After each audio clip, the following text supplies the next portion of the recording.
Okay, well, good morning. I'm going to go ahead and go over this project here for ESP 103. I'm going to have to do it pretty quickly. I only have 15 minutes recording time, and I want to make sure I don't bore you to death because this might be very interesting to me, but I know for most people it's not. So what you see here is a list of stocks that I've compiled. So this is all live data. That's what this little thing over here means for all these different companies. I have 41 companies.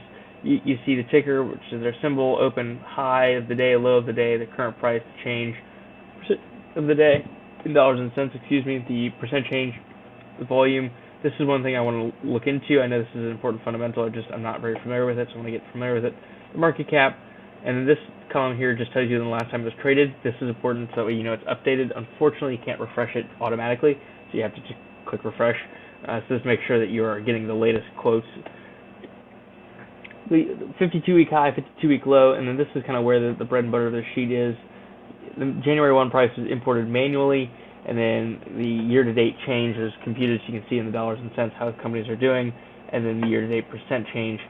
These are color-coded, so we can go ahead and see that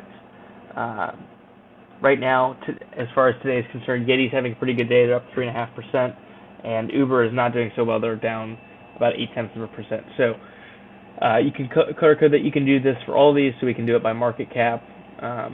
So on and so forth. And Forbes is very similar, exact same setup. Unfortunately, Airbus was unable to get a market cap data for. I can probably put that in a little bit. Same exact deal. And then the currencies, so this tracks the Forex market, so the foreign exchange market. The only really thing that's different about this, a couple different metrics. Obviously, you don't have market caps, things like that. But I put them in sets, so I have the Hong Kong dollar to US dollar, the US dollar to Hong Kong dollar right here. And the same with all the other ones. So you can continue to add to them. These are the ones that I just kind of track for my own personal interests. And then this is kind of where exactly this project kind of took off and why I wanted to work on this for my entrepreneurship project, my ESP 103 project, which is I wanted to compare. I had no idea no suspicion that I would be able to do any better than the market or Forbes. But Forbes released a list of the 30 best companies they thought you should look for that would make a good portfolio for this year. This was the last edition they released in 2018, so going into 2019. That's why the year-to-date metric is important and fascinating. So you can see my list, how it's doing, percent change, Forbes list, how it's doing, percent change, and then against the different indices. This one is a Japanese indices, kind of measures the Asian markets, which are struggling a little bit this year, as you can see this. So that's kind of what this is. I know that was a really brief overview. I wanted to talk about some of the criteria that I think this project is being graded on. Particularly the wow factor, I think what this really does is it allows you to see very quickly what the status of the markets are. Very user-friendly, so as long as you know how to use it, which is not hard to learn, you can put together different things, sorting things, opens, largest to smallest, smallest to largest, things like that. You can pull a company, you can change a company very easily. All you have to do is go into one of these with one of those we want to do, or insert a row, throw it in there.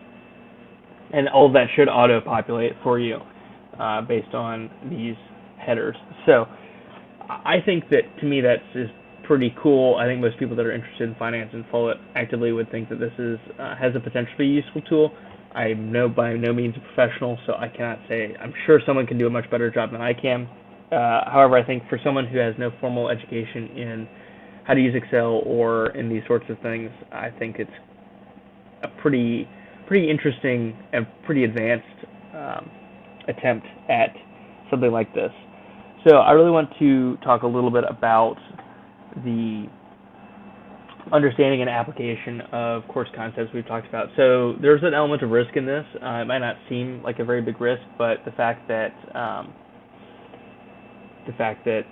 I spent however much time, it's probably been about 4 hours maybe on this, 5 hours. The fact is this could be completely useless. I don't think that it is. I think it came out fairly successful. I wouldn't say it was a home run, maybe a double, but I could have wasted a ton of time. And I think, to me, time is very valuable. I've got a pretty good course load this semester, so that's not something I really wanted to do. And I didn't really know if this would fit the criteria for the project. So The fact that I was willing to step out and be kind of uncertain, deal with that ambiguity of I don't know if this is really going to satisfy the requirements of the project. I think it is, but we're going to have to take a step out and look at it and see what happens. So this project is very similar to some of the other projects I've worked on for ESP 103 and in the past. I kind of get this idea and this vision in my head of what I want to do. It's kind of a fuzzy vision. It kind of has there's sort of an end product in mind, but the road to get there is very uncertain. And so I just sit down and start working on it, start plugging away, Googling things up as I need to, and at the end of the day, I end up, after however many hours of getting sucked into it, it always sucks me in. I am able to do something I didn't think I was able to do. So this project has been very similar to others in that and has followed that trend exactly. I just had an idea, said, let's try this and see what happens. Went for it and just got sucked into it, really got taken away, carried away by it. And so it's been kind of a fun journey in and of itself, kind of an adventure. And I think it allows me to take some of the course concepts that we've learned here and really apply them to something I am interested in and something I find really useful. I think it's one thing to be creative for creative sakes, but I think it's far greater to be creative with the idea of making something useful out of it, if only for yourself. And that's really what I tried to do here. So one of the focuses of this was not just to put a bunch of fancy things into Excel and make it so that way it does fun things. I wanted to make it really user-friendly. So I went ahead and color-coded these, formatted as a table, added a kind of a header, try to make it look aesthetically pleasing and user-friendly so that way it'll work well and easily for anyone who's using it, probably just me. So that is largely most of what I wanted to cover in my review video of the project, what I did, how I did it. And so with that, I thank you for your time.